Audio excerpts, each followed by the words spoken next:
चलो ठीक है, छोड़ देता हूँ, लेकिन याद रखना ये कि सुधार है तुम पर, जो मैं जल्दी ही लूँगा।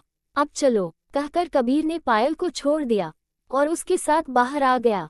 सभी बाहर आ चुके थे, सिवाय इशिका के, क्योंकि इशिका उनके सबके साथ में नहीं थी।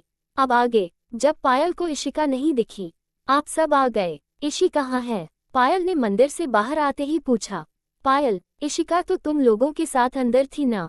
जगजीत जी परेशान होते हुए बोले, क्योंकि वो इशिका को अपनी जिंदगी में पायल के बराबर ही मानते थे। इन 4 सालों में इशिका ने खुद अपनी एक अलग पहचान बना ली थी जगजीत जी और पायल के दिलों में। कनक जी को तो जैसे सदमा ही लग गया था, क्योंकि उन्हें भी नहीं पता था कि इशिका कहाँ गई। पहली बार कनक जी के चेहरे पर डर दिख रहा था, लेकिन वो इशिका के गायब होने या खो जाने का नहीं था। उन्हें डर तो सरकार का था, जो उनके सिर पर बैठा नाच रहा था। अब क्या होगा? ये इशिका कहाँ चली गई, बताकर नहीं जा सकती थी। अगर सरकार को इशिका के गायब होने की भनक तक लग गई, तब तो इतना मन ही मन बोलते ही उनके हाथ पैर कांपने लगे थे।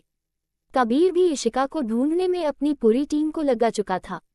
वही शब्द भी अपने सोर्सेज से पता करवा रहा था कि इशिका का कुछ पता चल जाए। उसे देखकर कोई भी ये सोच भी नहीं सकता था कि जिसने भी ये काम किया है, उसने खुद अपने हाथों अपनी कब्र खोद ली है। शब्द का गुस्से से बुरा हाल हो रहा था। उसका बस चलता तो वो जमीन आसमान एक कर देता, लेकिन अपनी इशी को ढूंढकर अपने अंदर ही कहीं छिपा लेता और फिर उसे कभी खुद से दूर जाने नहीं देता। कौमत, कैसे भी करके पता करो कि मेरी इशी कहाँ है।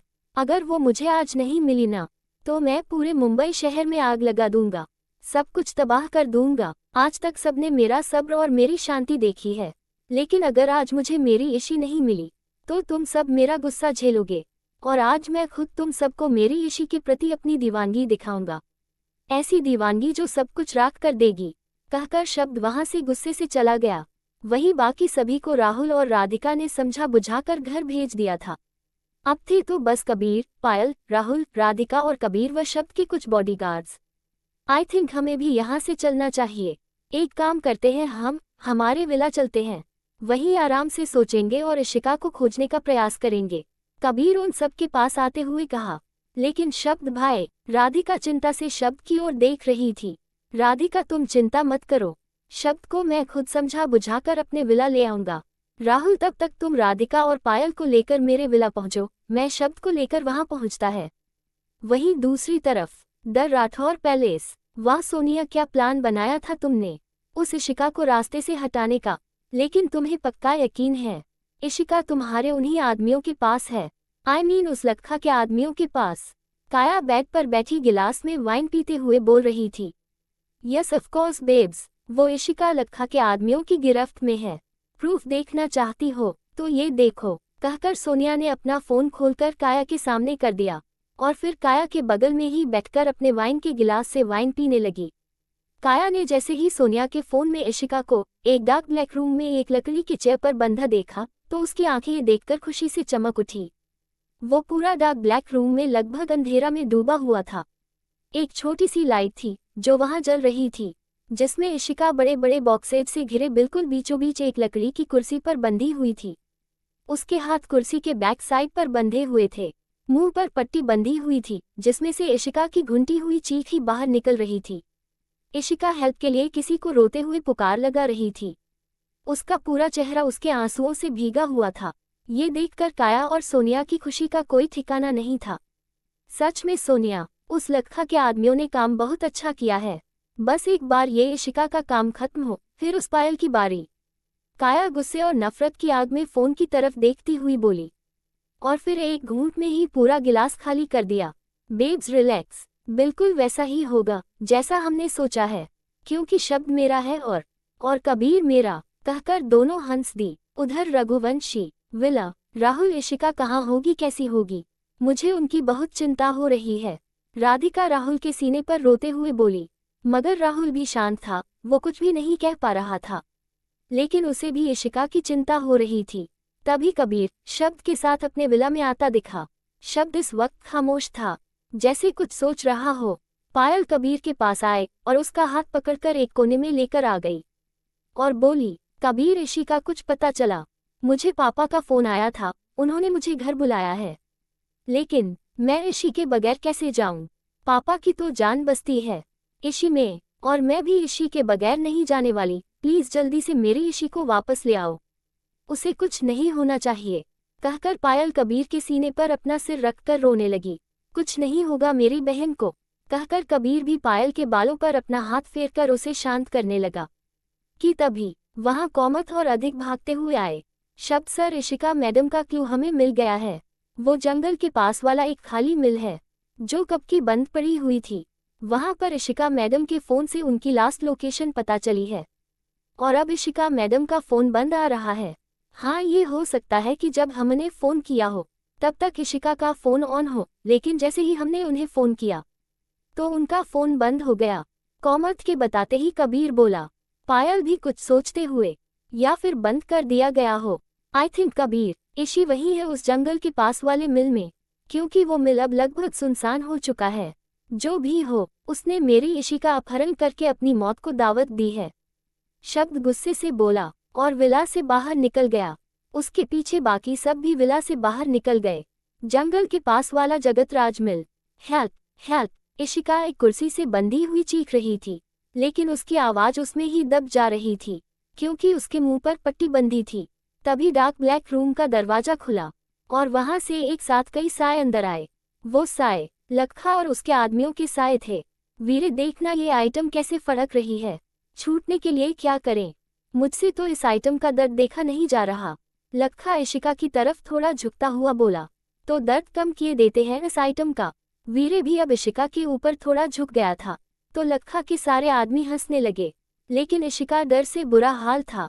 उसने डर से अपनी आंखें बंद कर ली। फ्लैशबैक, इशिका गुस्से से मंदिर के पीछे की तरफ जा रही थी जहां उसके बाकी परिवार वाले थे, लेकिन तभी इशिका का फोन बजने लगा। इशिका ने बिना देखे फोन रिसीव भी कर लिया।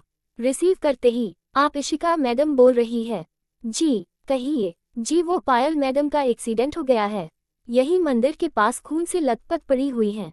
हमने जब उन्हें देखा तो उनके फोन से आपका नंबर मिला।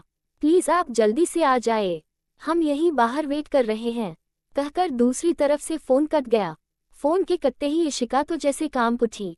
वो भागती हुई मंदिर से बाहर निकली और इधर उधर देखने लगी, लेकिन कहीं कुछ भी नहीं था कि तभी किसी ने इशिका के मुंह पर रुमाल रखकर उसे बेहोश कर दिया और उसे उठाकर अपनी गाड़ी से लेकर निकल गए।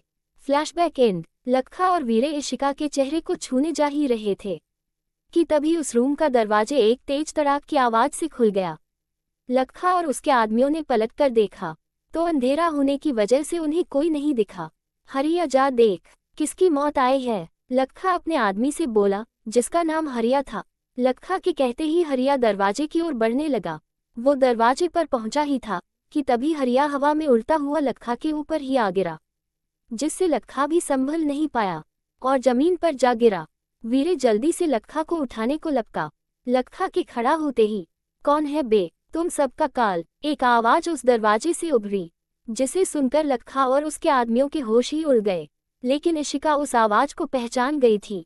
शब्द सर, क्योंकि उस वक्त लखा ने इशिका के मुंह से पट्टी हटा दी थी, इसलिए शब्द का नाम लखा और उसके सभी आदमियों ने भी सुन लिया था। इशी, शब्द भी इशिका का नाम लिया क्योंकि उसे एहसास हो गया था कि इशिका ने उसे पुकारा है।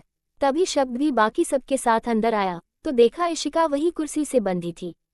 पायल और राधिका इशिका को देखते ही उसके पास आ गए और उसे रस्सी से आजाद कर दिया। उधर शब्द और कबीर भी अपने अपने आदमियों के साथ मोर्चा संभाल चुके थे, लेकिन लखा और वीरे की हालत खराब होती जा रही थी क्योंकि वो शब्द और कबीर के हाथों जो पिट रहे थे।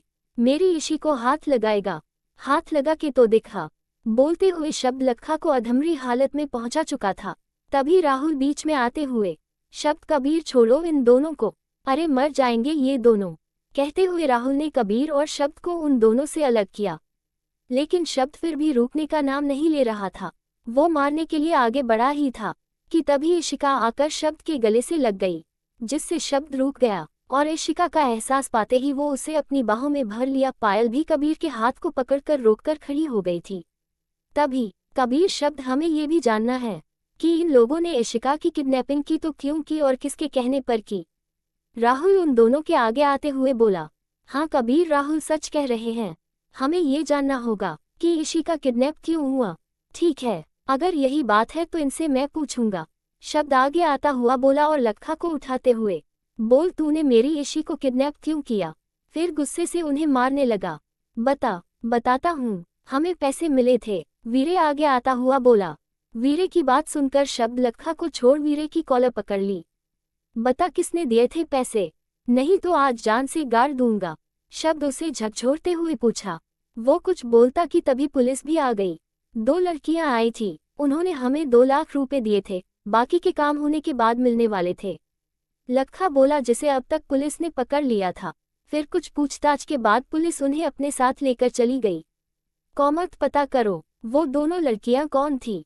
मुझे किसी भी हालत में वो दोनों लड़कियां अपने सामने चाहिए, क्योंकि उन दोनों ने मेरी जान पर हाथ डालकर बहुत बड़ी गलती कर दी। मेरी इशी मेरी जान है, उसे मारने की कोशिश यानी मुझ पर वार, और मुझ पर वार करने वालों को मैं जिंदा नहीं छोड़ता, कहकर शब्द इशिका का हाथ पकड़कर उसे बाहर ले गया। उन दोनों के पीछे कबीर, पायल, राहुल और राधिका भी उस मिल से बाहर निकल गए। जारी है। लेखिका प्रियंका गुप्ता। आज के लिए बस इतना ही। मिलते हैं कल अगले भाग में। कल से शादी की रस्में शुरू हो जाएंगी। बाय। आज का भाग आपको कैसा लगा कमेंट करके जरूर बताइएगा। तो मिलते हैं अगले भाग में। और जिन लोगों ने मुझे सब्सक्राइब नहीं किया है, अभी कर लीजिए, ताकि आपको मेरी कहानियों के नोटिफिकेशन सबसे पहले मिल सकें। Thanks for watching.